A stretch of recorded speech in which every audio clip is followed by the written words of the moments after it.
کپڑے قبر میں بھی سلامت رہتے ہیں، وہ لوگ ہیں نبی، رسول، پیغمبر، صحابہ، تابعین، تبع تابعین، غوث، کتب، ابدال، اللہ کے ولی، اللہ کے نیک لوگ۔ بس ان عظیم لوگوں کے بدن قبر میں سے ہی سلامت رہتے ہیں۔ قیامت کے بازار میں ان بھاگ دوڑ کرنے والے لوگوں میں سے صرف یہی اللہ کے نیک، اللہ کے برگزیدہ لوگ ہوں گے جو کپڑوں میں ملوث ہوں گے، باقی سارے لوگ ننگے دکھائی دے رہے ہوں گے۔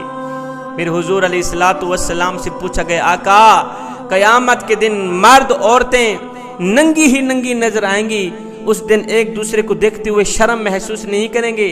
میرے نبی نے فرمایا، اس دن کوئی کسی کو دیکھ بھی نہیں سکے گا۔ اس دن کیسے کوئی کسی کو دیکھے گا؟ مرد کیسے نظریں اٹھا کے عورت کو دیکھے گا؟ مرد کو تو اپنی جان کی لگی ہوئی ہے، کسی کو دیکھنے کی مجال ہی نہیں ہوگی، ہمت ہی نہیں ہوگی، طاقت ہی نہیں ہوگی۔ ہر کسی کو جہنم کی آگ نظر آ رہی ہوگی، ہر کسی کو اللہ کا غصہ نظر آ رہا ہوگا، اللہ کا خوف نظر آ رہا ہوگا۔